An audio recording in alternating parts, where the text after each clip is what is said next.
All right, let's talk about this STM strike. Now, maintenance workers are on a month-long strike. Buses and metros not available outside of rush hours and then very, very late in the evening, so that I guess people who've got to wait around all day can eventually get home. Now, yesterday we spoke about how the strike is affecting your everyday commute. We heard from so many of you having to take taxis and Ubers and Lyfts and the rest, right? Let's find out how the taxi industry is faring under these circumstances. George Boussios is the head of Taxi Champlain. Hi, George. Welcome back to the show. Hey, Elias, nice to be back with you again. So can I ask you, like, is an STM strike in my mind is like, oh, this must be great for business? Is it?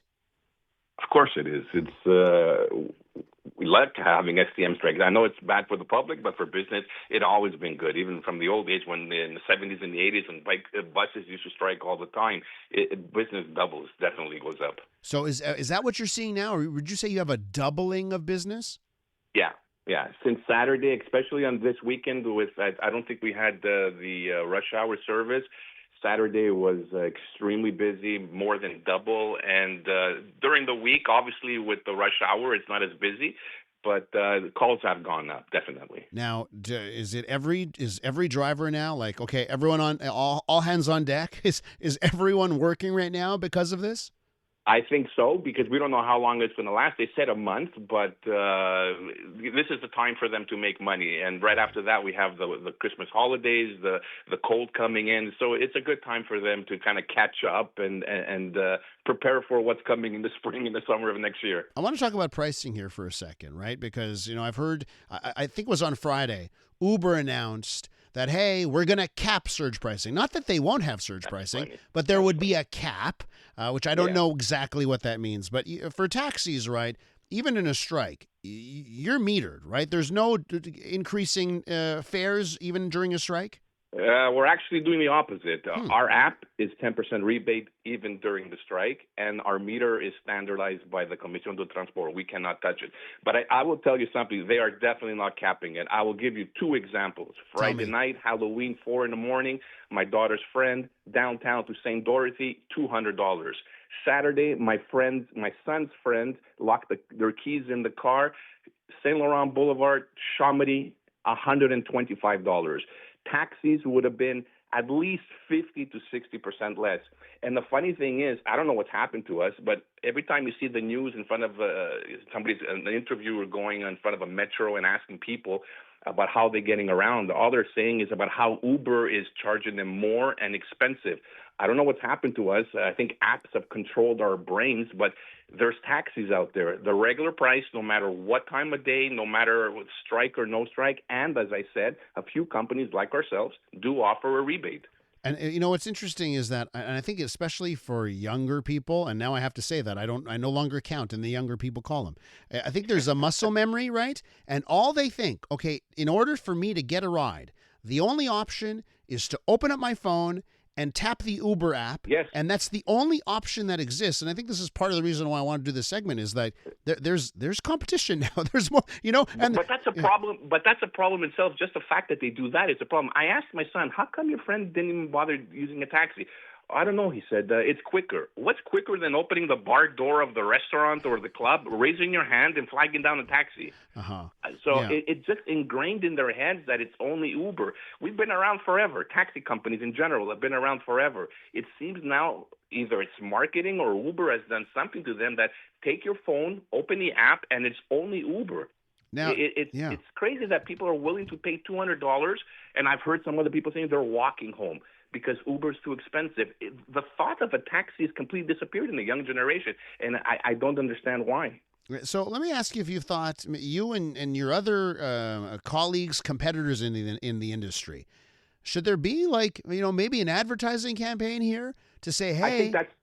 I think that's our main problem. I don't think, as much as we have united a bit with some companies, I think we don't have leadership in the industry to kind of promote at this time, especially that taxis are the regular price no matter what. We're set by the government, and we do offer rebates. Some companies do offer rebates, but there's nobody out there to tell that to the public. I think that's the main issue with us. And of course, if for you to offer rebates, by law, it has to be in app. You can offer rebates, but only digitally. Right, through the app. We cannot. The meter has to be standardized. It's sealed by the government. Twice a year we go verify it, so we can't do anything about that. But through an app, you can lower it. We're at 10%. I'm not going to lie to you. I'm going to be honest, because we want the taxi industry to survive. There's others that are giving 15%.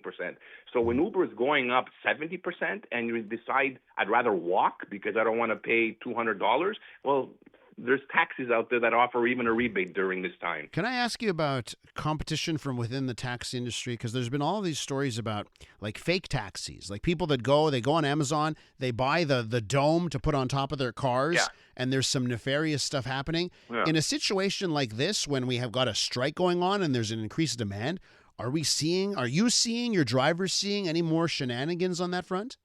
Well, not really. It does exist. I'm not going to lie to you. It does exist ever since the government deregulated the industry and the taxi bureau disappeared. There have been many illegals, just as there's been many illegal Ubers on the road. There's no policing like there was before. There's nothing we can do about it. We have inspectors on the road. We see them. The only thing I can tell the public is if they don't feel safe in flagging down the taxi, as I said before, just call a taxi company or use your app. And this way, all the company cars are all legal. It's the ones that are driving around maybe downtown with those untraditional dome lights that are, as you said, Amazon. Yeah. If you're not sure, you don't feel comfortable about it, call any taxi company, use the app, and guaranteed that driver is legally registered with that company. Before I let you go, I guess I got to ask you about the newest entrant on the Montreal ride-hailing taxi scene, and that would be Lyft, right? They've finally made it to Montreal. Has that changed anything for you to see another big U.S. giant come into this market? No, I don't think so. I think it's more maybe a competition to Uber than to us. I mean, I don't think that has anything to do with it. I think it's ridiculous that Montreal needs 50 or 60 or 70 taxi type of transportation. I mean, we're not New York City. We're just clogging our streets more. We talk about the strike in the STM. Why? They're losing money because nobody's taking buses and metros anymore because everybody's taking a $6 ride with Uber or Lyft. So that's part of the problem with congestion. I think there was no reason for them to come. It really, I don't think it affects us.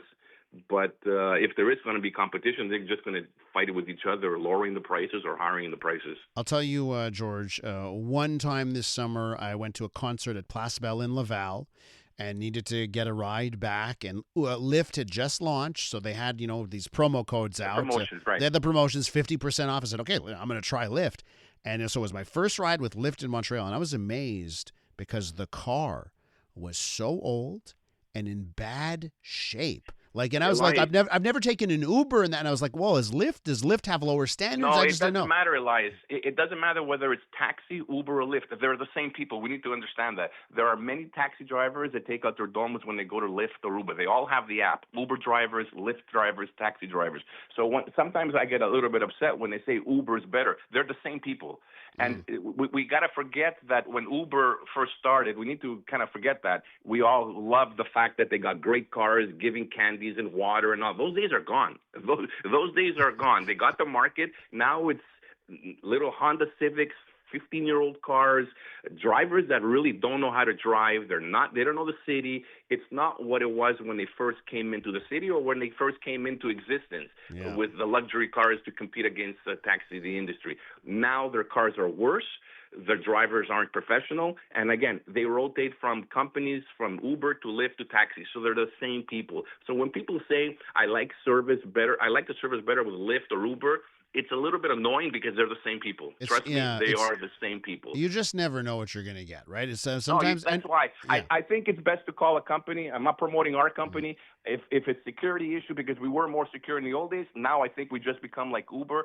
Call a company. You're going to get a better rate than Uber. I know when it's quiet, Uber is cheaper, and I understand that. But if it's cheaper that we want, then during the strike, it's the taxi industry you should be taking. George, thanks so much for hopping on with us and talking to our listeners. Thanks Really for having me, appreciate Elias. it. Appreciate it. Always nice to talk to you. George Boussios is the head of Taxi Champlain. And again, I know we may have that muscle memory to just swipe up, open up our phone, and then swipe over to the app folder and tap Uber. There are other options, and you could save a lot of money. I'm Dylan Playfair. And I'm Tyler Smith. We're putting loneliness in the penalty box by talking to some of our favorite athletes about the importance of friendship. This is Bromance. Bromance is brought to you by Charm Diamond Centers, proudly Canadian-owned and operated. Charm has been part of your love stories and bromances for over 50 years. And you can find Bromance on the iHeartRadio network or wherever you get your podcasts.